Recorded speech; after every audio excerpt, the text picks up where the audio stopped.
তো hello friend, আজকে সন্ধ্যাবেলা আমার মেয়েটার জন্য একটু হালকা একটা রেসিপি বানাচ্ছি, সেটা তোমাদের সাথে শেয়ার করছি। চলো, এখানে একটু পনির নিয়েছি, লঙ্কা নিয়েছি, আলু, গাজর বয়েল করা আছে, ধনেপাতা। তো এই পনিরটাকে আমি ভালো করে ম্যাশ করবো। এটাকে দিয়ে ভালো করে ম্যাশ করে নিতে হবে। যেহেতু আমাদের ভেজ আছে, তো এখানে আমি পেঁয়াজ অ্যাড করতে পারতাম, তো পেঁয়াজ তো দেওয়া যাবে না, তাই আমি সব আলু আর গাজর এই দুটো জিনিস দিয়ে করছি।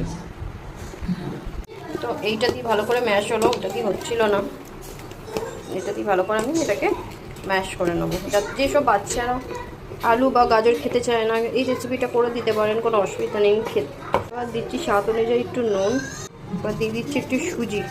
এবার এটা দিয়ে আমি ভালো করে মেখে নেবো। উপর দিয়ে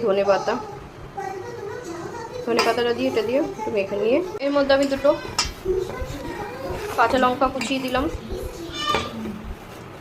বাট আমার মেয়ে তো কাঁচা লঙ্কা খেতে পারবে না, তো আমি একটু তুলে আমাদের জন্য এটা বাচ্চা বড় সবাই খেতে পারবে, ওর সাথে আমরাও খেয়ে নেবো। তো এর মধ্যে একটুখানি আমি কাঁচা লঙ্কা অ্যাড করেছি, সামান্য গোলমরিচের গুঁড়ো।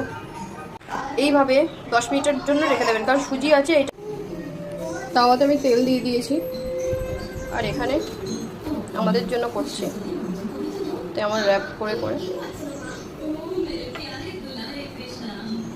এইভাবে যেমন টিকিয়া টাইপ করে এভাবে দিয়ে দিতে হবে। পুরোটাই কম তেলে রান্না হচ্ছে, একটা হেলদি স্বাস্থ্যকর খাবার। সবসময় তেল মশলা তো ভালো না, এই টিকিয়াটা খুব টেস্টিও হয় খেতে। পুরোটাই ভেজ বলছি বারবার।